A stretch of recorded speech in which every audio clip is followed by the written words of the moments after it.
नमस्कार। योगी आदित्यनाथ जी मुख्यमंत्री हैं उत्तर प्रदेश के और आप टाइम्स नाउ और टाइम्स नाउ नव भारत के सारे दर्शक आपको देख रहे हैं। आपका बहुत स्वागत है। शायद गोरखपुर से चुनाव की प्रक्रिया में बिल्कुल छलांग लगाने के बाद ये आपका शायद पहला इंटरव्यू है। तो लोगों का ये कहना है कि गोरखपुर, अयोध्या और मथुरा की बातें हो रही थी, तो गोरखपुर क्यों? सेफ सीट है इसीलिए? देखिए, मैं पहले तो टाइम्स नौ और टाइम्स नौ नव भारत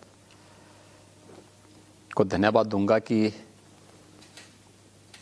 गोरखपुर के लिए मेरी घोषणा के बाद आप इंटरव्यू लेने के लिए आई हैं। देखिए, पार्टी का अधिकार है और मैंने पहले भी इस बात को कहा था कि पार्टी जहां से कहेगी मैं वहां से चुनाव लड़ूंगा। गोरखपुर, अयोध्या या प्रदेश की किसी भी सीट पर। देखिए, मैं मुख्यमंत्री प्रदेश का हूं, तो प्रदेश की सभी 403 सीट पर मेरी पकड़ होनी चाहिए। इसलिए यह अधिकार पार्टी का मैंने पार्टी को ही दिया था। पार्टी कहेगी चुनाव लड़ना है, चुनाव लड़ूंगा। पार्टी कहेगी किस सीट पर लड़ना, तो मैंने कहा उसी सीट पर लड़ूंगा। गोरखपुर मेरे लिए नया नहीं है। गोरखपुर से मैं 5 बार सांसद रहा हूं। स्वाभाविक रूप से मेरी परंपरागत सीट है। मैं पिक एंड चूज नहीं किया। वहां से मैं जुड़ा रहा हूं, वहां मेरी जड़ें हैं और मुझे वहां से चुनाव लड़ने का अवसर प्राप्त हुआ है। मैं इसके लिए पार्टी के प्रति, प्रधानमंत्री जी के प्रति, राष्ट्रीय अध्यक्ष जी के प्रति, संसदीय बोर्ड के प्रति आभार व्यक्त करता हूं। ये तो बहुत विनम्र सा जवाब हुआ योगी जी, क्योंकि बड़ा प्रिडिक्टेबल सा जवाब है, जबकि इलेक्शन सब कहते हैं अनप्रिडिक्टेबल हुआ करते हैं। इसमें पता नहीं होता कि क्या होना है क्या नहीं होना है। तो लोग जानना चाहते हैं कि आपका व्यक्तिगत चुनाव कहां से लड़ने का आपकी इच्छा थी। देखिए, जब व्यक्ति सार्वजनिक जीवन में रहता है तो उसका व्यक्तिगत कुछ नहीं रह जाता है। हम एक विचारधारा, एक पार्टी से जुड़े हैं, पार्टी के अनुशासन और पार्टी के नियमों के साथ जुड़े हुए हैं। पार्टी जिस सीट से कहती, मैंने पहले दिन ही कह दिया था कि पार्टी जिस सीट से कहेगी, जहां से कहेगी वहां से चुनाव लड़ेंगे और उसी सीट पर मैं चुनाव लड़ रहा हूं जहां से पार्टी मुझसे कही है। आपको अजीब नहीं लगता कि पहले विपक्ष कहता था कि इस बार गोरखपुर से नहीं लड़ेंगे, गोरखपुर के जो बाईपोल के रिजल्ट 2018 में थे वो अच्छे नहीं थे, अब देखना मथुरा, अयोध्या कहीं से लड़ेंगे। अब वही लोग कहते हैं कि घर वापसी हो रही है गोरखपुर में क्योंकि वो सेफ सीट है। अखिलेश यादव ने ऐसा कहा है कि मथुरा और अयोध्या की बातें हुई लेकिन गोरखपुर देखिए, मैं इसीलिए बोलना चाहता ना कि वही अगर मैं अयोध्या से लड़ता तो लोग बोलते गोरखपुर से भाग गए। मैं मथुरा से या पश्चिमी उत्तर प्रदेश से किसी सीट से लड़ता तो लोग मुझे यही कहते। मैं बुंदेलखंड या कहीं और से लड़ता, वहां से भी लोग मुझे यही कहते। आज जब मैं गोरखपुर से, जिस सीट पर मैं 5 बार सांसद रहा हूं, वहां से विधानसभा का चुनाव पहली बार लड़ने का मुझे अवसर प्राप्त हो रहा है और मैं वहां से चुनाव लड़ रहा हूं, पार्टी ने मुझे वहां से अपना अधिकृत प्रत्याशी बनाने की घोषणा की है, तो विपक्ष के पास कोई मुद्दा नहीं। देखिए, गोरखपुर की सीट वंशवादी, जातिवादी, परिवारवादी सोच की सीट नहीं, और उस सीट पर उसी मिथक को तोड़ने के लिए, आखिर अखिलेश यादव भी प्रदेश के मुख्यमंत्री रहे हैं, उनको भी तो किसी 403 विधानसभा सीटों पे जाके देखना चाहिए ना। क्यों उस सीट पर जाते हैं जिस सीट पर जाति विशेष का वोट ज्यादा है? ये एक सामान्य अंतर है। यह अंतर वही जो चुनाव में साफ दिख रहा है। हम लोग राष्ट्रवाद, विकास और सुशासन के मुद्दे पर कार्य कर रहे हैं। हमारा राष्ट्रवाद सबको सुरक्षा और सबकी आस्था का सम्मान का प्रतीक है। उनके लिए चुनाव एकमात्र उद्देश्य सत्ता प्राप्त करने का साधन है और सत्ता वंशवादी, परिवारवादी, विकृत मानसिकता को आगे बढ़ाने का एक उनका प्रतीक है। इसके अलावा कुछ भी नहीं है। सत्ता में आएंगे, अपने परिवार को ही प्रदेश मान लेंगे, उससे इतर सोच नहीं सकते। न गांव का, न गरीब का, न किसान का, न नौजवान का, न महिलाओं का, न व्यापारियों के बारे में, समाज के किसी भी तबके के बारे में प्रशासन पे कोई पकड़ नहीं, देश और दुनिया के बारे में कोई जानकारी नहीं। और फिर ऐसे लोगों से उम्मीद आप क्या कर सकते हैं? जो व्यक्ति 12 बजे सो के उठता हो, उसके बाद तैयार होने में 2 घंटे लगते हो, फिर उनके जैसे बच्चों की तरह साइकिलिंग का समय आ गया हो, फिर ट्विटर आकर के बताएंगे कि आज ये चीज रट करके बोल देना मीडिया में, उतना बोल करके फिर वे अपनी साइकिलिंग के लिए निकल जाएंगे। ये इससे प्रदेश नहीं चलता है। उत्तर प्रदेश जैसे राज्य को चलाने के लिए जज्बा चाहिए, उसको चलाने के लिए पेन लेना पड़ेगा, सम विषम परिस्थितियों में हिम्मत खोए बगैर आगे बढ़ना पड़ेगा।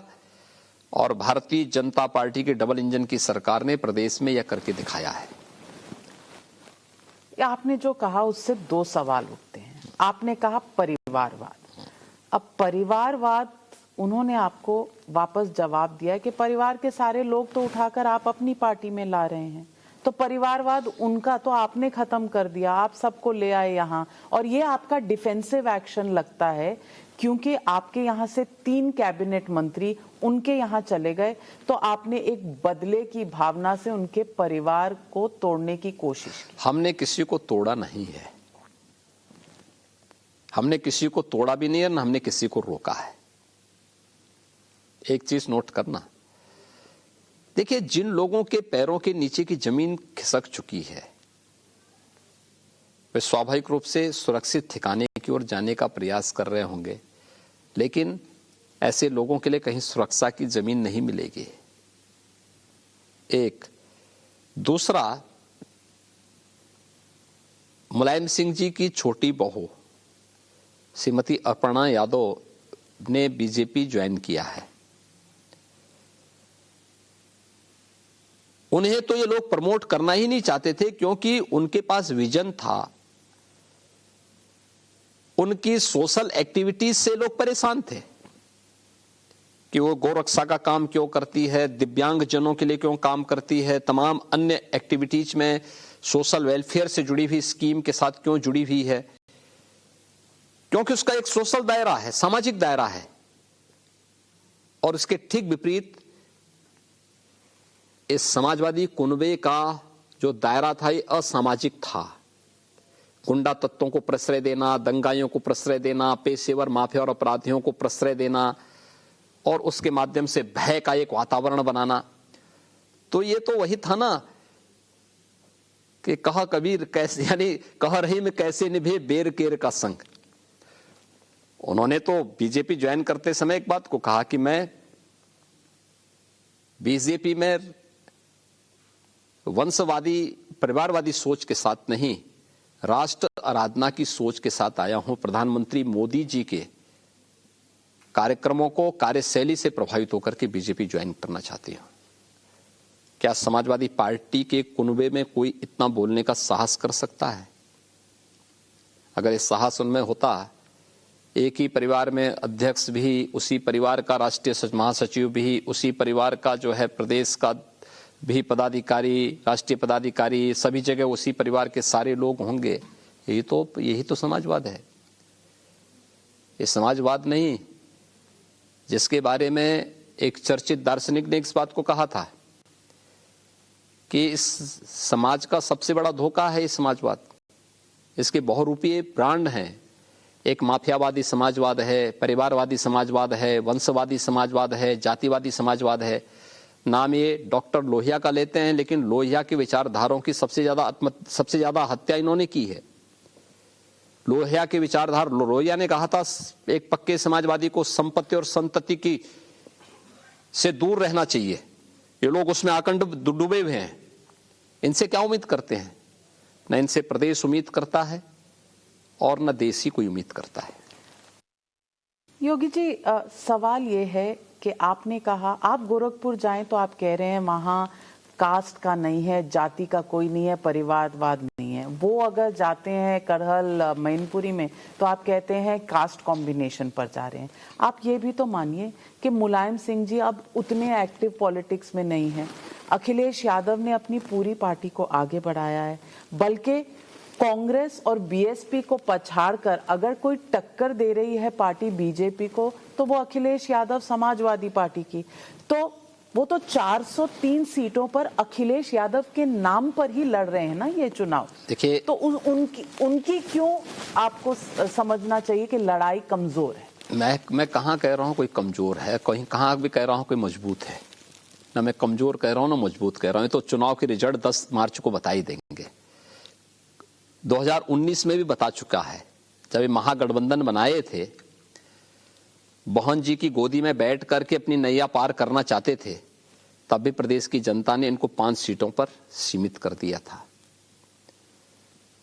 जब बाप से मिली हुई सत्ता को संभाल नहीं पाए थे और 2014 में शर्मनाक हार समाजवादी पार्टी से प्रदेश में हारी थी, तब भी सबने इस चीज को देखा है। 2017 में भी सत्ता में रहते हुए जिस शर्मनाक हार को समाजवादी पार्टी ने देखा है, 10 मार्च 2022 समाजवादी पार्टी फिर एक शर्मनाक हार के लिए तैयार होगी। आप इसको देखना। सवाल ये है कि लोगों का कहना है ये भी कि आप इसको जो 2 हॉर्स वाला रेस है, इसको कहीं ना कहीं बाकी पार्टियां जो हैं वोट काटेंगी और उससे शायद आपको फायदा होगा। लोगों का कहना है कि अगर सिर्फ विकास की बात होती तो विकास चलता। ये जो जाति समीकरण पर सीट दिए जाते हैं, आपके यहाँ से दलित और ओबीसीज मिलाकर 60% जो पहली लिस्ट में सीटें थी ओबीसीज और दलित्स को दी। तो अगर आप जाति के हिसाब से नहीं करना हम जाति के आधार पर नहीं देते हैं, लेकिन सामाजिक न्याय का प्रतिनिधित्व तो सही मायने में अगर कोई करता है, आप देखें सामाजिक न्याय की बात करने वाले लोग चुनाव में उनकी पहली सूची जो आती है उसमें किस प्रकार के तत्वों को उन्होंने स्थान दिया। कैराना के प्लान के लिए जिम्मेदार लोग, मुजफ्फरनगर के दंगाई, सहारनपुर में सिक्कों के खिलाफ दंगा करके और गुरु घर पर हमला करने वाले लोगों को,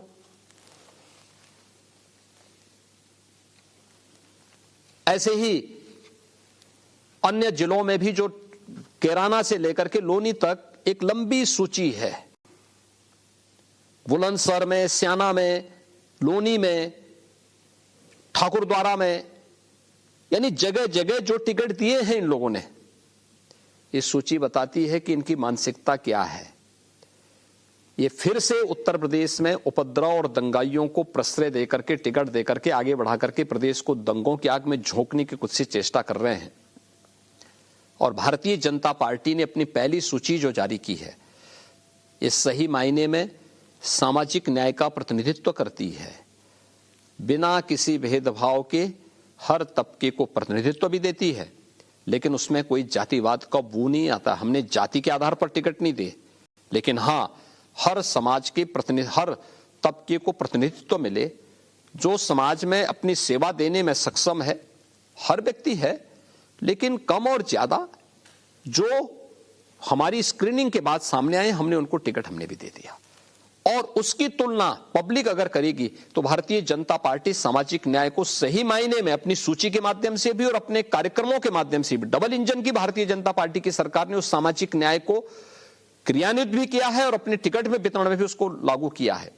समाजवादी पार्टी की सरकारें जब भी थी, दंगा, अपराध, अराजकता, गुंडागिर्दी के अलावा कुछ नहीं था प्रदेश में, और आज उनकी सूची में भी यही सब कुछ है।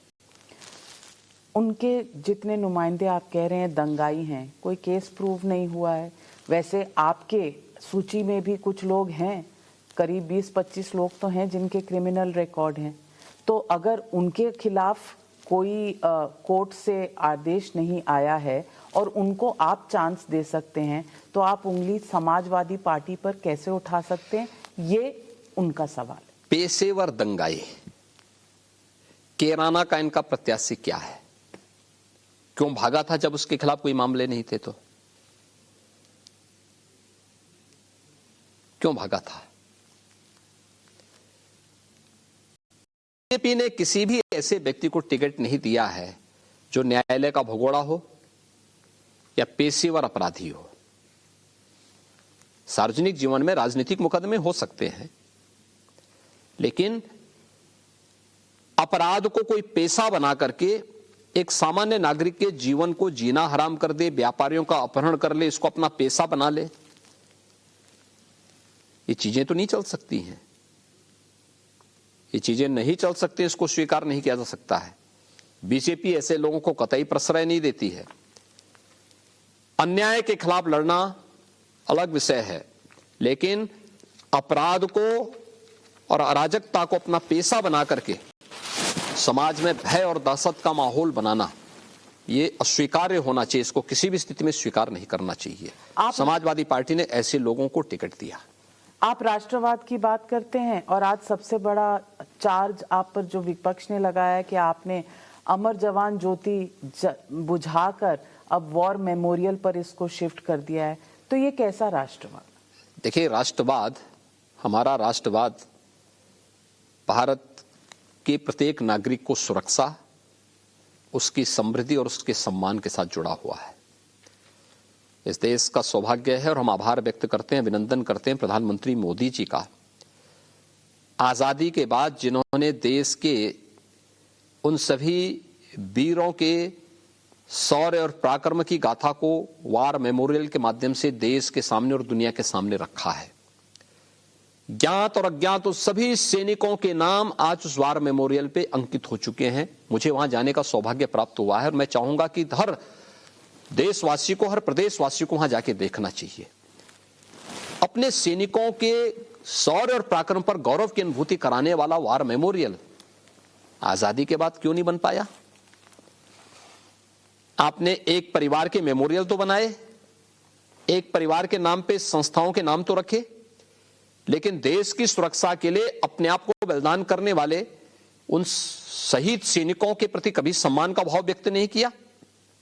आज तो बीजेपी की सरकार ने किया है, मोदी जी के नेतृत्व में काम हुआ है। और अमर जवान ज्योति जहां पे उनके नाम अंकित हैं वहां जलेगी, तो उन सभी अमर शहीद सैनिकों को अपने भारत के शौर्य और पराक्रम पर भी गौरव की अनुभूति होगी। अमर जवान ज्योति सदैव के लिए उनको अमरता का संदेश देने वाली होगी। दूसरा, अमर जवान ज्योति पर भारत माता के अमर शहीद नेताजी सुभाष चंद्र बोस की भव्य प्रतिमा लगाने की घोषणा प्रधानमंत्री जी ने की है। कौन ऐसा भारतीय है जो भारत माता के ऐसे वीर सपूत पर गौरव की अनुभूति न करता हो? और नेताजी सुभाष चंद्र बोस, भारत का हर व्यक्ति गौरव की अनुभूति करता है। ये दोनों काम कोई कर रहा है तो ये भारतीय जनता पार्टी की, मोदी जी के नेतृत्व की सरकार ही कर रही है। कोई भारतीय इस पे उंगली नहीं उठा सकता। भारत की सुरक्षा पे सेंध लगाने वाले ये लोग जो भारत के सैनिकों पर उंगली उठाते हैं, भारत के सैनिकों के शौर्य और पराक्रम पर प्रश्न चिन्ह खड़ा करते थे,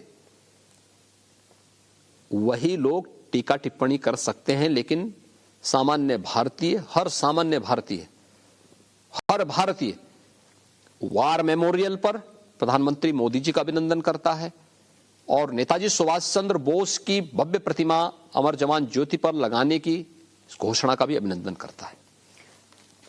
योगी जी, जो लोग कह रहे थे कि 26 जनवरी को नेताजी सुभाष चंद्र बोस का ताबलो नहीं अलाउ किया जा रहा, बंगाल की सरकार इस पर काफी आपत्ति भी जता रही थी, मुख्यमंत्री ममता बनर्जी ने कई चिट्ठियां भी लिखी हैं प्रधानमंत्री को, क्या ये उनको जवाब है? देखिए, एक तो बंगाल सरकार की कार्य पद्धति को हम लोगों ने भी देखा है। और किसी भी स्कीम में वहां की सरकार अपना योगदान नहीं देती है। आप देखें कि पूरे देश के अंदर प्रधानमंत्री किसान सम्मान निधि का लाभ किसानों को मिला, बंगाल की सरकार ने अपने यहां लागू नहीं होने दिया, जिसमें हर किसान को 6,000 रुपए सालाना मिल रहे हैं। उत्तर प्रदेश में 2,54,00,000 किसानों को इसका लाभ मिल रहा है।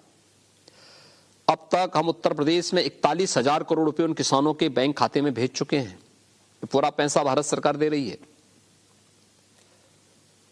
देश के अंदर 10 करोड़ किसानों को इसका लाभ मिल रहा है। बंगाल के अंदर वहां के किसानों को क्यों, वेस्ट बंगाल की सरकार क्यों नहीं देती है? उनको तो केवल आंकड़े देने थे, पैसा डीबीटी के माध्यम से किसान के खाते में जाता है, लेकिन उसमें भी राजनीति। आयुष्मान भारत योजना, जिसमें हर गरीब को 5 लाख रुपए की स्वास्थ्य बीमा का कवर मिल रहा है, उसको भी वो लागू नहीं होने देना चाहते हैं।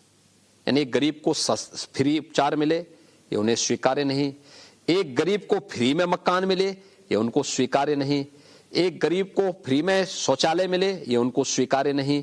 एक गरीब को फ्री में राशन मिले, ये उनको स्वीकार्य नहीं। एक किसान को हर साल 6,000 रुपए सालाना प्रधानमंत्री किसान सम्मान निधि का लाभ मिले, उनको स्वीकार्य नहीं। दूसरा, जो एग्जीबिशन गणतंत्र दिवस के अवसर पर चलती है, उसकी एंट्री पहले से मांगी जाती है। अगर आप समय पे नहीं देंगे, यूपी अगर समय पे नहीं देगा तो यूपी को भी क्यों एंट्री मिलेगी? क्योंकि वो तो एक प्रतिस्पर्धा के बाद एक चयन होता है। आपने अगर समय पे अपनी वो नहीं दी है तो ये चीजें मुझे लगता है कि उसका कारण बना होगा। अन्यथा नेताजी सुभाष चंद्र बोस के प्रति हर भारतीय सम्मान का भाव व्यक्त करता है। और याद रखना कि नेताजी सुभाष चंद्र बोस हो, राष्ट्रपिता महात्मा गांधी जी हो, बाबा साहब भीमराव अंबेडकर जी हो, सरदार पटेल हो, ये सभी दिवस तो भारतीय जनता पार्टी नेतृत्व की केंद्र की सरकार ने मोदी जी के नेतृत्व में लिया। कौन नहीं जानता कि अलग अलग तिथियों को उस 21 जून की तिथि विश्व योग दिवस के रूप में मनाना, 26 नवंबर की तिथि संविधान दिवस के रूप में मनाना, 26 दिसंबर की तिथि गुरु गोविंद सिंह जी के साहबजादों की स्मृति में बाल दिवस के रूप में उसको आयोजन करना, ये सभी तिथियां तो उसी स्मृति को आगे बढ़ाती है। बाबा साहब भीमराव अंबेडकर के प्रति सम्मान, नेताजी सुभाष चंद्र बोस के प्रति सम्मान का भाव, ये सभी कार्यक्रम उसी के हिस्से हैं। ये काम पहले भी हो सकती थी, पिछली सरकारें भी कर सकती थी। कांग्रेस को अपने परिवार, एक परिवार के अलावा दूसरे का सम्मान स्वीकार्य ही नहीं था, लेकिन मोदी जी ने इन सभी महापुरुषों को भरपूर सम्मान दिया। 31 अक्टूबर की तिथि राष्ट्रीय एकता दिवस के रूप में सरदार वल्लभ भाई पटेल जी की जन्मदिन को मनाने का कार्यक्रम। ये सारी चीजें आपने बंगाल में समझाई थी, फिर भी वोट नहीं पड़े। वोट, ये काम हमारे लिए वोट के लिए नहीं था, ये राष्ट्रीय सम्मान का विषय था, राष्ट्र के सम्मान को आगे बढ़ाने का कार्यक्रम था। मैं आपसे पूछना चाहती हूँ, आपने कांग्रेस की बात छेड़ी, तो कांग्रेस की बात से मैं पूछना चाहती हूँ कि प्रियंका गांधी वाड्रा जी ने आज अनाउंसमेंट किया है कि यूपी की मुख्यमंत्री का चेहरा उनका है और वो रिप्रेजेंट करेंगी कांग्रेस पार्टी को उत्तर प्रदेश में। मैं आपसे पूछना चाहती हूँ, क्या आप वेलकम करेंगे कि वो भी चुनाव लड़ें? वो तो लड़ी रही है, अब लड़ने का है, वो तो लड़ी रही है। उन्होंने तो कोई सीट नहीं घोषित की। मैं क्या कह रहा हूं ना, सवाल ये है कि ये काम उस पार्टी का है, हमारी पार्टी का नहीं है। ये कांग्रेस का आंतरिक मामला है। हर व्यक्ति को चुनाव लड़ने का अधिकार है, हर व्यक्ति को चुनाव लड़ने का अधिकार है। आप कैसे रोक सकते हैं? क्या मैं अखिलेश जी को रोक सकता हूं? मैं कौन होता हूं रोकने वाला? वो पार्टी तय करें। पर आपको क्या लगता है कि वो चुनावी मैदान में उतरेंगी, किसी सीट से लड़ेंगी? देखिए, ये उनकी पार्टी का विषय और उनका अपना विषय हो सकता है। ये हमारी पार्टी का विषय, मेरा विषय नहीं है। और वो जब कहती हैं कि लड़की हूं, लड़ सकती हूं, और उसके तहत उन्होंने उन्नाव की जो बेटी थी उनकी माताजी को टिकट भी दिया है, ये कह के कि आपके प्रदेश में यहाँ पर लॉ एंड ऑर्डर, कानून व्यवस्था सही थोड़ा नहीं थी? जिस तो की रजा के पास जाकर के इन्होंने समर्थन मांगा है, उनकी बहू की बात को भी सुन लेती।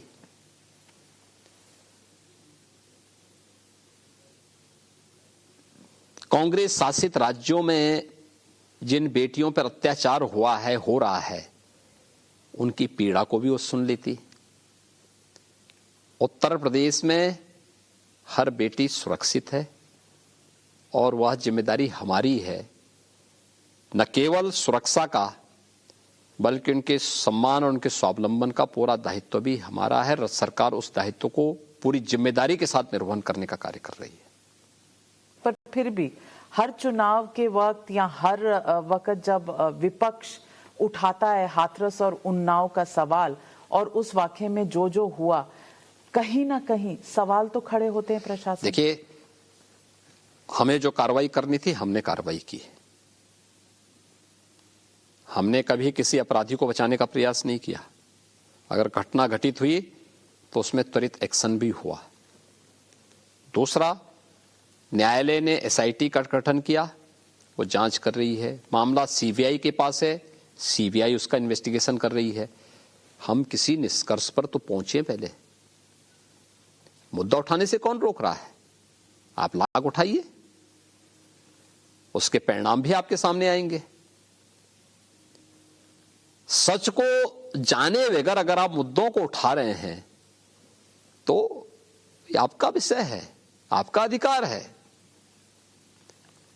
और हम लोग लाभ और हानि की दृष्टि से नहीं, प्रदेश में अपनी जिम्मेदारी को देखते हुए हम लोगों ने मिशन शक्ति का कार्यक्रम हमारी सरकार ने चलाया। अपराधी कोई भी हो, उसके खिलाफ कठोरतम कार्रवाई की। सुरक्षा का बेहतर वातावरण हमारी सरकार ने दिया। न केवल बेटियों को बल्कि प्रदेश के अंदर प्रत्येक महिला को सुरक्षा, सम्मान और स्वावलंबन की ओर अग्रसर हमारी सरकार ने किया। आज भयमुक्त वातावरण प्रदेश के अंदर है एक, और ये सुरक्षा और कानून व्यवस्था की बेहतरीन स्थिति ने प्रदेश के अंदर निवेश की संभावनाओं को भी आगे बढ़ाया। यही उत्तर प्रदेश था जिस उत्तर प्रदेश में हर निवेशक आने से डरता था, क्योंकि जब वो स्वयं ही सुरक्षित नहीं, उसकी पूंजी कहां से सुरक्षित होगी। आज तो प्रदेश में 4 लाख करोड़ का निवेश हो रहा है, लेकिन आपकी पर कैपिटा इनकम गिरती चली जा रही है। पर कैपिटा इनकम 5% थी, अब 1.8% है। हमारे पर कैपिटा इनकम पहले से दुगनी हुई है। ये नंबर नहीं बताते, मैं क्या कह रहा हूं, मैं क्या कह रहा हूं, पहले से दुगनी हुई है। पहले उत्तर प्रदेश में जब हम लोग आए थे, यहां पे 43,000 सालाना पर कैपिटा इनकम थी। आज ये बढ़ करके प्रदेश के अंदर 90,000 यहां सालाना यहां की पर कैपिटा इनकम है यूपी की। यूपी में पर कैपिटा इनकम बढ़ी है। उत्तर प्रदेश के अंदर, उत्तर प्रदेश की अर्थव्यवस्था में डबल की वृद्धि हुई है। उत्तर प्रदेश के बजट में हम 3 गुना उत्तर प्रदेश के बजट को बढ़ाए हैं। 2013 से 2017 5% की पर कैपिटा इनकम थी, 3% पर आई 18 से 20 में, और 18 से 22 तक का अगर आप ले लें तो 1.8%। ये आरबीआई के की डेटा है जो एक प्रसिद्ध अखबार ने छापे हैं। इसके अलावा अगर मैं बताऊं एजुकेशन बजट, तो ये 16.7% थी जो टोटल एक्सपेंडिचर होता है, घट के 12.5% हो गई है। और 30% लोग इस वक्त गरीबी रेखा के नीचे हैं उत्तर प्रदेश में, जबकि नेशनल एवरेज 22% है। उत्तर प्रदेश की गरीबी रेखा, देखिए, एक तो उत्तर प्रदेश में हम अनएम्प्लॉयमेंट रेट पर जाएं, इसमें अनएम्प्लॉयमेंट की भी वो होंगे जी, 4.83% इस समय है। 2016-17 में क्या थी? 18% से ऊपर थे। उसको भी बोलिए ना, आप उसको क्यों नहीं बोलना चाहते? उत्तर प्रदेश में 2000 अनएम्प्लॉयमेंट प्रदेश की पर कैपिटा इनकम के साथ जुड़ती है। जब 18% से अधिक अनएम्प्लॉयमेंट रेट हो उस समय समाजवादी पार्टी की सरकार थी। हमारी सरकार के समय हमने प्रदेश के अंदर रोजगार सृजन का कार्यक्रम किया, प्रदेश के परंपरागत उद्यम को प्रोत्साहित किया, प्रदेश के अंदर सुरक्षा का बेहतर वातावरण दिया, प्रदेश के अंदर अधिक से अधिक निवेश लेके आए। आज यहाँ की एम्प्लॉयमेंट रेट आज के दिन की जो आई, आज लेटेस्ट जो आई है, आप पुराने उसको पढ़ रहे हैं, आज नया मेरे उससे ले लीजिए, 4.9 उत्तर प्रदेश की अनएम्प्लॉयमेंट रेट है। ये उत्तर प्रदेश का नया वो आया है, इसको भी आपको नोट कर लेना चाहिए। एक दूसरा, उत्तर प्रदेश के अंदर पहले शिक्षा की क्या स्थिति थी, आज शिक्षा की स्थिति क्या है। उत्तर प्रदेश में जब हम लोग आए थे, बेसिक एजुकेशन जो है, स्कूल थे तो भवन नहीं थे, भवन है तो शिक्षक नहीं थे, शिक्षक हैं, भवन है तो विद्यार्थी नहीं है, और जहां पर तीनों हैं वहां पे कर्फ्यू के कारण खुलते ही नहीं थे। ये उत्तर प्रदेश की शिक्षा की स्थिति थी। आज उत्तर प्रदेश में ऑपरेशन कायाकल्प के माध्यम से बेसिक एजुकेशन में, देखिए हमारी सरकार को 5 वर्ष में से कायदे से 3 वर्ष का ही कार्यकाल कार्य करने का मिला है, ये तो आप भी जानते होंगे। कोविड ने काफी समय खराब किया। इन 3 वर्षों में सरकार की अचीवमेंट को भी तो आप देखिए, 54 लाख नए विद्यार्थी जुड़े हैं हमारे विद्यालयों में, 1.5 लाख नए शिक्षकों की भर्ती हुई है, और ऑपरेशन कायाकल्प में 1,30,000 से अधिक विद्यालयों को हम लोगों ने अच्छी फ्लोरिंग बनाई, बालक बालिकाओं के लिए अच्छे टॉयलेट दिए, उनमें पेयजल की सुविधा उपलब्ध कराई, उनको सोलर लाइट की व्यवस्था उन पे दी जिससे परमानेंट वहां लाइट की व्यवस्था दी जा सके, स्मार्ट क्लासेस दी, वहां पर हम लोगों ने लाइब्रेरी दी, वहां पर अन्य सुविधाएं दी। आज वहां पे 54 लाख बच्चे बढ़े हैं।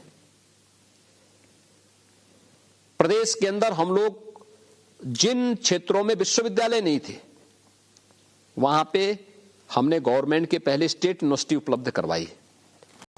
सहारनपुर में मां शकंबरी के नाम पर, अलीगढ़ में जाट आइकॉन राजा महेंद्र प्रताप सिंह जी के नाम पर, आजमगढ़ में राजा महाराज सुहेल देव के नाम पर, मेरठ में एक नई स्पोर्ट्स यूनिवर्सिटी दी है मेजर ध्यानचंद जी के नाम पे, लखनऊ में अटल जी के नाम पे मेडिकल यूनिवर्सिटी बना रहे हैं,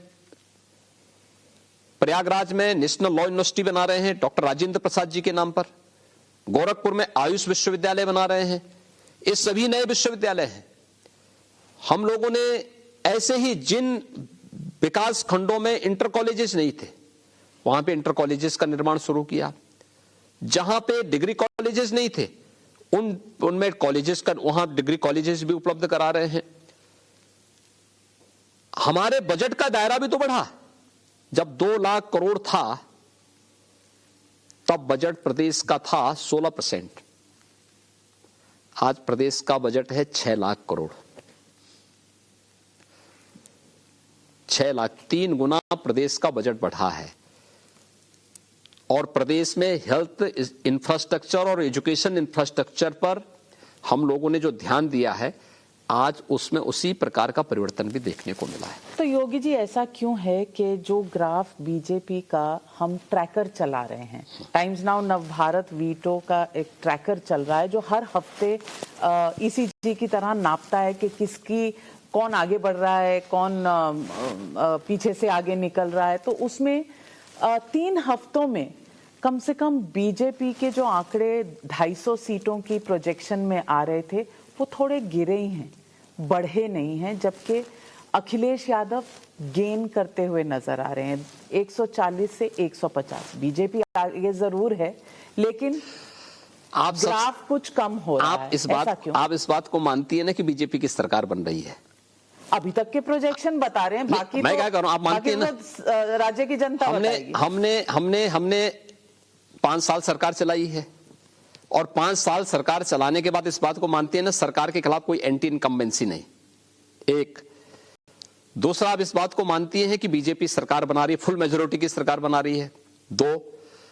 तीसरा, मुझसे नोट करा ले, मेरी बात को नोट कर लें, 10 मार्च 2022 को जब प्रदेश के चुनाव परिणाम आएंगे, समाजवादी पार्टी एक शर्मनाक हार के लिए तैयार बैठी, उसको मानसिक रूप से तैयार बैठना चाहिए।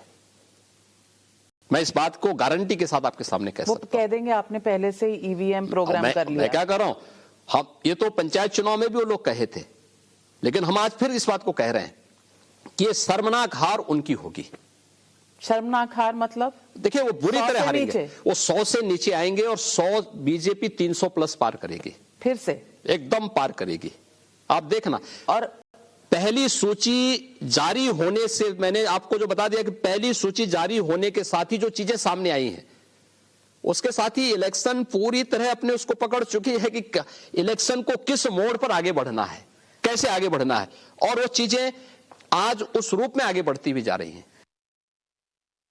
मैं आपसे फिर पूछना चाहती हूं कि 3 ओबीसी लीडर, हाँ, आपके मंत्री थे कैबिनेट में, हाँ, वो छोड़कर चले गए हैं। स्वामी प्रसाद मौर्य जी हों, हाँ, या सैनी जी हों, या हाँ, चौहान साहब हो, दारा सिंह चौहान साहब, ये ओबीसी लीडर हैं। हाँ, और जो भी बाहर निकला है, उन्होंने कहा है कि वो स्वेच्छा से जो भी इशू रेज करते थे, उनको, उनकी बातों को, उनका वजन नहीं होता था कैबिनेट की मीटिंग्स में, हाँ, उनकी बातें मानी नहीं जाती थी। हाँ, और आपने ओबीसी समाज के लिए कुछ नहीं किया 5 साल। हाँ, क्या ये धक्का नहीं है आपके लिए? देखिए, इस प्रकार की अवसरवादिता से सरकारें नहीं चलती हैं। सरकार जिस दिन हम लोगों ने गठित की थी, मैंने इन सभी लोगों को और सभी अधिकारियों को, सभी मंत्री और सभी अधिकारियों को लोक कल्याण संकल्प पत्र की एक प्रति उपलब्ध करा दी थी, और सबसे मैंने अनुरोध किया था कि भाई आप सभी इसको पढ़ करके आइए, दिन भर अपने ऑफिस में बैठेंगे, शाम को 6 बजे के बाद मेरे कार्यालय में एक एक विभाग के प्रेजेंटेशन होने हैं रोज। और मैंने 1 महीने तक हर विभाग के प्रेजेंटेशन को देखे थे, और सभी मंत्री बैठते थे, रात्रि 11 बजे 12 बजे तक चलता था, 6 घंटे का हमारा वो चलता था 1 महीने तक। और मैंने कहा इसी दौरान लक्ष्य तय होने हैं। फ्रीक्वेंट चर्चा होती थी, ऐसा भी नहीं कि कोई लॉन्ग लपेट हो। एक तरफ प्रशासनिक अधिकारी पीछे बैठते थे, सामने मंत्रीगण बैठते थे मेरे साथ में, और मैं पूछता था कि जिसको जो क्वेरीज लेनी हो बोल दो, क्योंकि इसी के अनुसार आपको अपनी पॉलिसी तय करनी है। देखिए, कैबिनेट की बैठक होती है, मंत्री को इतना मालूम होना चाहिए कि मंत्री प्रस्ताव प्रस्तुत करता है। अगर प्रस्ताव आप प्रस्तुत कर रहे हैं और आपको जानकारी नहीं है, तो इसका मतलब आपकी योग्यता पर स्वयं प्रश्न चिन्ह खड़ा कर रहा हो रहा है। मुख्यमंत्री किसी विभाग का प्रस्ताव नहीं लेके आता है, वो विभाग लेके आता है। दूसरा, जिस दल में ये लोग गए हैं, उनसे पूछा जाना चाहिए कि उस समाजवादी पार्टी के समय में, देखिए, हर व्यक्ति को जाने आने का पूरा अधिकार है। वो लोग जानेंगे तो अतृप्त आत्माएं हैं तो घूमेंगी, तो हमेशा घूमती रहेंगी, कभी कांग्रेस में रहे होंगे, कभी बसपा में, फिर सपा में, फिर बीजेपी में, फिर घूम फिर करके देखेंगी, जहां ठोर ठिकाना मिले तो फिर अपने लिए उसी प्रकार का वो करेंगे। तो उनकी आत्मा को कभी तृप्ति नहीं मिलती है, भटकते रहना है। लेकिन सामाजिक न्याय क्या है, मैं यही पूछना चाहता हूं। गरीब का हड़प लेना, कमजोर का हड़प लेना, तो इन मंत्रियों ने हड़पा था। जिन 43 लाख गरीबों को एक एक आवास मिले हैं, क्या वो गरीब नहीं है? क्या वो पिछड़ा नहीं है? क्या वो दलित नहीं है? क्या वो मेरे नातेदार रिश्तेदार हैं? जिन 2,61,00,000 गरीबों को शौचालय मिले हैं, ये कौन है? जिन 9 करोड़ गरीबों को आयुष्मान प्रधानमंत्री आयुष्मान भारत योजना और मुख्यमंत्री जन आरोग्य योजना के अंतर्गत 5 लाख रुपए की स्वास्थ्य बीमा का कवर मिल रहा है, ये कौन लोग हैं? जिन 1 करोड़ गरीबों को, जिसमें एक वृद्धजन है, निराश्रित महिला यानी विधवा महिलाएं हैं और दिव्यांगजन है, 1000 रुपए की पेंशन हम दे रहे हैं, ये लोग कौन है? क्या ये गरीब नहीं है? क्या ये पिछड़े और दलित नहीं है?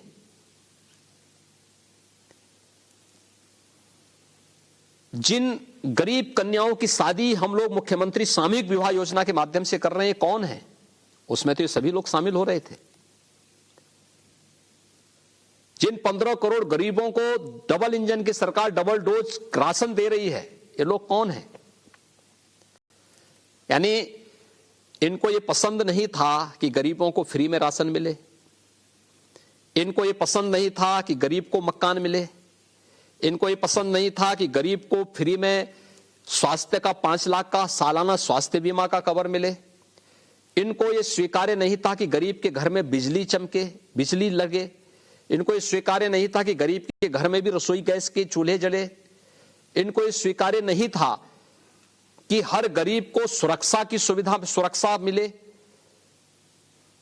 पहले जो समाजवादी पार्टी की सरकार में होता था कि गरीब के अन्न का राशन, अन्न का जो खाद्यान्न था वो ब्लैक हो जाता था और वो पैसा किसी इत्र माफिया के घर में दीवालों के अंदर कैद करके रख दिया जाता था। आज जब जेसीबी और बुलडोजर चल रहा है ना और वो पैसा निकल रहा है, तो इनको तब बुरा लगता है। जब किसी माफिया, पेशेवर माफिया जो किसी व्यापारी और किसी गरीब की संपत्ति को कब्जा करता था, उस माफिया पे जब बुलडोजर चलता है तो उस माफिया के प्रति की संवेदनाएं हैं, उनकी संवेदना इन गरीब, इन किसान, इन दलित और इन पिछड़ों के प्रति नहीं है। सच्चाई यह है कि इनकी संवेदना उन माफियाओं के प्रति थी, जिन माफियाओं पर हमने कार्रवाई की। 2014 में, 17 में, 19 में यही छोटी पार्टियां आपको पसंद थी। आपने बहुत एक cast arithmetic Bharatiya Janata party ने 2014 में जो किया, 2017 में जो किया, 2019 में जो किया, भारतीय जनता पार्टी अपने उन्हीं सहयोगियों के साथ 2022 में भी प्रचंड बहुमत की सरकार बना रही है। और मैंने फिर आपको कहा ना, 10 मार्च 2022 को जब परिणाम आएंगे तो भारतीय जनता पार्टी प्रचंड बहुमत की सरकार प्रदेश के अंदर बना रही होगी और समाजवादी पार्टी शर्मनाक हार के लिए एक बार फिर से वहां पर अपनी पराजय के लिए तैयार बैठी होगी। योगी जी, आपने अखिलेश यादव पे कहा 12 बजे उठते हैं, साइकिलिंग करते हैं, आपको कैसे पता? देखिए, बातचीत होती कभी? क्यों नहीं बातचीत करेंगे? उनसे बातचीत होती? हाँ, मेरी अखिलेश जी से बातचीत होती है, मेरी बहन जी से बातचीत होती है, मैं मुलायम सिंह जी का भी हालचाल लेता हूँ। तो अखिलेश जी आपको बताते हैं कि वो 12 बजे उठते हैं? देखिए, सवाल ये कि तो पता लग जाता है कि आप सुबह फोन मिलाइए, जब कोई टेलीफोन पे उपलब्ध नहीं है तो ये पता लग जाता है कि व्यक्ति की क्या स्थिति होगी। तो साइकिलिंग पे जाते हैं, क्या आप खबर रखते हैं उनकी? देखिए, मुझे प्रदेश की 25 करोड़ जनता की खबर रखनी पड़ती है। हर एक व्यक्ति की सुरक्षा की, हर एक व्यक्ति की खुशहाली का ध्यान रखना पड़ता है। मेरे लिए प्रदेश का कोई व्यक्ति राजनीतिक प्रतिद्वंदी नहीं। और ये जो इत्र की बात करते हैं कि ये उनके मित्र हैं, इत्र वाले, इसका कोई एविडेंस, कोई सबूत? एविडेंस तो ये तो मीडिया बता दे रहा है ना, कि ये तो मीडिया के पुराने मित्रों को मालूम होगा कि वो किसके साथ जो है यूरोप की यात्रा करने के लिए गए थे। पर उसमें वो इत्र वाले मित्र भी थे। तो वो कहते हैं कि मिस्टेकन आइडेंटिटी थी, आपने गलती से डालना था, कहीं और मैं क्या कह रहा हूँ, सवाल ये है कि इत्र वाले मित्र किसके साथ यूरोप की यात्रा में गए थे, यही पूछिए। तो एविडेंस नहीं है, सबूत नहीं। एविडेंस क्यों नहीं? ये पुख्ता एविडेंस है, चित्र सब कुछ बोल देता है। मैं आपसे ये भी पूछना चाहती हूँ कि रीटा बहुगुणा जोशी एक और महिला हैं जिन्होंने खड़े होकर ये कहा है कि आप अपर्णा यादव जी को ले आए हैं तो अब लखनऊ कैंट से उनको लड़वाएंगे, और वो भी मांग रही हैं। तो कुछ आपके घर में पार्टी के हर प्रत्याशी को, हर कार्यकर्ता को टिकट मांगने का अधिकार है, और ये अधिकार पार्टी का है कि किसको देना है। देखिए, दोनों चीजें, हर कार्यकर्ता टिकट मांगने का दावेदारी कर सकता है, लेकिन यह डिसाइड पार्टी को करना है किसको कहां से लड़ाना है। तो पार्टी नहीं देगी टिकट और कुछ और लोग चले जाएंगे तो इसका मैं फर्क क्या नहीं कह रहा हूं पड़ेगा? ना, ये पार्टी तय करती है। पार्टी जो भी करेगी सोच समझ करके करेगी। पार्टी बिना दबाव के, बिना संकोच के, हर एक तबके को सम्मान देते हुए अपना निर्णय लेती है। योगी जी, नाहिद हसन कैराना से लड़ रहे हैं और आज समाजवादी पार्टी ने ये भी पुष्टि की है, क्योंकि सुप्रीम कोर्ट के ऑर्डर के मुताबिक आपको बताना पड़ता है कि जिसके खिलाफ केसेस हैं उनको आप क्यों टिकट दे रहे हैं। तो उन्होंने कहा है कि इससे अच्छा कैंडिडेट और समाज सेवा करने वाला नहीं है। इस पर आप क्या कहेंगे? मैंने पहले कह दिया था कि समाजवादी पार्टी को इसी प्रकार के लोगों में समाज सेवा दिखाई देती है। इनके यहां कहीं नाहिद हसन हैं, कहीं पर सकीफुल रहमान बर्क जैसे लोग हैं जो आधी आबादी के प्रति किस प्रकार की टिप्पणी करते हैं और तालिबान का खुल के समर्थन करते हैं। इनके पास इसी प्रकार की पूरी इनकी पहली और दूसरी सूची देखिए ना पहले। तो लखीमपुर खेड़ी में जो हुआ उसमें आशीष मिश्रा तो जरूर गए जेल, लेकिन 6 दिन बाद, और उनके पिता अभी भी मंत्री की कुर्सी पर बैठे। देखिए, कैराना की घटना को लखीमपुर से तुलना नहीं की जा सकती। एक लखीमपुर की घटना दुर्भाग्यपूर्ण घटना थी। सरकार ने क्विक एक्शन लिया, कार्रवाई की। सरकार कोई भी कार्रवाई बिना एविडेंस के नहीं करेगी। पुख्ता प्रमाण के आधार पर जहां पर जो कार्रवाई हुई, हमने नियमानुसार कार्रवाई की। लेकिन घटना घटित होने के बाद विपक्ष ने जिस तरीके से माहौल को खराब करने का प्रयास किया, उसको वर्ग संघर्ष की तरफ बढ़ाने का प्रयास किया, हमारी पुलिस ने उसको रोका। वहां की शांति और सौहार्द को नहीं बिगड़ने दिया।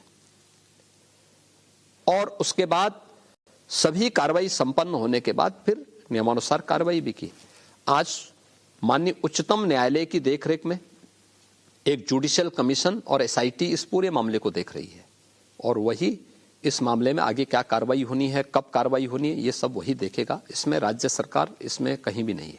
आलोचक आपके कहते हैं कि 6 दिन अगर आशीष मिश्रा घूमता रहा तो इसलिए क्योंकि उनके पिता मंत्री थे बीजेपी की सरकार में दिल्ली में। देखिए, हमने किसी का बचाव नहीं किया और न किसी को, हाँ हमारे पास एविडेंस चाहिए थे। एसआईटी हमने तत्काल गठित की थी और हमारी एसआईटी ने जो कार्रवाई की है उसी कार्रवाई को सभी लोग आगे बढ़ा रहे हैं। कोई भी ऐसा तो नहीं है कि कोई नया एविडेंस किसी दूसरे ने जुटा दिया हो। हम लोगों ने सभी लोगों के बयान लिए थे और सभी लोगों से हमने तथ्य मांगे थे। हमें एविडेंस देते, हम कार्रवाई करते। एविडेंस हमारे पास इकट्ठे हुए, हम पुलिस ने स्थानीय स्तर पर कार्रवाई की। उसकी तुलना आप कैराना से नहीं कर सकते, मुजफ्फरनगर से नहीं कर सकते। और मुख्यमंत्री आवास में किसी भी व्यक्ति को सम्मानित भी नहीं किया गया।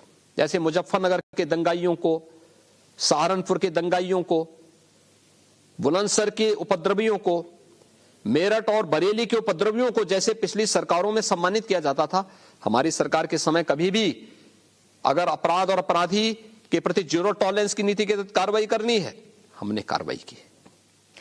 योगी जी, 2 सवाल पूछूंगी।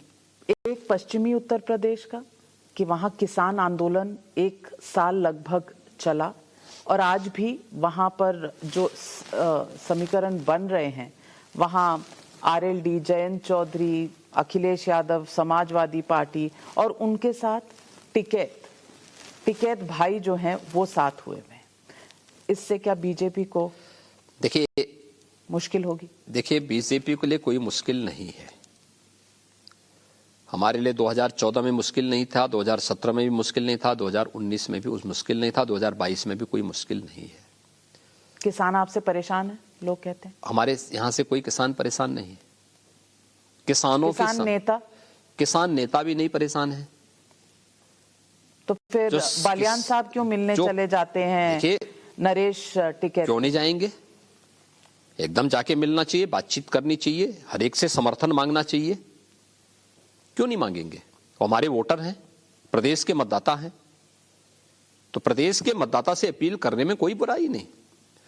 उनकी सीट के वे सांसद हैं, उनका दायित्व तो बनता है कि अपनी सीट के हर मतदाता के साथ संवाद बनाए, और अगर गए हैं कोई बुराई नहीं की, एकदम जाना चाहिए। डिफेंसिव खेल रहे हैं? कोई डिफेंसिव नहीं। और आप गोरखपुर से लड़ रहे हैं क्योंकि पूर्वांचल में जहां स्वामी प्रसाद मौर्य और ये ओबीसी लीडर्स का दबदबा है, वहां पर शायद आपको प्रॉब्लम हो सकती है, इसलिए पार्टी ने आपको कहा है कि आप पूर्वांचल की तरफ ही। मैं क्या कह रहा हूं ना, तो इसीलिए तो पता लग जाएगा कि कहां पे कौन कितना मजबूत है, किसका कितना बड़ा जनाधार है। इन सब के जनाधार का पता 10 मार्च को लग जाएगा। चुनाव हिंदुत्व पे होगा, विकास पे? क्योंकि बहुत दिनों से विकास की बात नहीं सुनी। राष्ट्रवाद, सुशासन और विकास, चुनाव इस पे होगा। और हमने इसीलिए कहा, सुरक्षा, राष्ट्रवाद में हमारी सुरक्षा भी आता है, आस्था का सम्मान भी आता है। लोग कहते हैं कि आप हिंदुत्व पे थोड़ा कभी कभी पीछे हो जाते हैं, आप अयोध्या से नहीं लड़ रहे क्योंकि पंचायत चुनाव में काशी, मथुरा सब हार गए थे। अयोध्या में दीपोत्सव का कार्यक्रम हमारी सरकार ने किया। आज अयोध्या में मेरी सरकार का सौभाग्य है कि प्रधानमंत्री जी ने अयोध्या में राम मंदिर के निर्माण का शुभारंभ भी हमारी सरकार के समय पर शायद इसलिए आपको वहां से खड़ा नहीं किया ताकि आप और अयोध्या एक ना बन जाए। मैं क्या बहुत बड़े, देखिए सवाल इसका नहीं, अयोध्या हमारे लिए राजनीति का मुद्दा कभी नहीं था, हमारी आस्था का प्रतीक था, और अयोध्या के प्रति हमारी आस्था सनातन है, हमेशा रहेगी। तो ये जो 80-20 आपने कहा था, हाँ मैं कह रहा हूं, ये चुनाव 80 और 20 के बीच में होगा। तो ये 20 मुसलमानों के लिए है? देखिए आप जो समझे, लेकिन मेरा मानना है 80% लोग जो सकारात्मक ऊर्जा के साथ प्रदेश की सुरक्षा, प्रदेश की समृद्धि, प्रदेश के गांव, गरीब, किसान, नौजवान, महिलाओं और प्रदेश के सभी तबके के लिए संवेदनशील हैं, उनके विकास और सुरक्षा के प्रति संवेदनशील हैं, वे 80% एक तरफ होंगे। जो प्रदेश की सुरक्षा में सेंध लगाने वाले पेशेवर दंगाई, माफिया, अपराधी और आतंकवादियों के हितैषी हैं, उनके प्रति अपनी संवेदना व्यक्त करते हैं, उनके मुकदमों को वापस लेने की पैरवी करते हैं, वे एक तरफ होंगे। तो ये हिंदू मुसलमान नहीं है, ये लड़ाई 80-20 की होगी। एक तरफ सकारात्मक ऊर्जा, एक तरफ नकारात्मक ऊर्जा। डबल इंजन की सरकार ने सकारात्मक ऊर्जा को इतना मजबूत कर दिया है कि वो 80% से आगे बढ़ेगा, और ये 20% से भी डाउन होते हुए तो सारे मुसलमान नकारात्मक है। मैंने क्या कहा, ये जाति, मत और मजहब का नहीं, ये तो सकारात्मक ऊर्जा और नकारात्मक ऊर्जा की लड़ाई है। योगी जी, जाने से पहले एक सवाल पूछना चाहती हूँ। आजकल गाने बड़े बन रहे हैं हर पार्टी के, तो सब पूछ रहे हैं यूपी में काबा, आप क्या कहें? सब बा,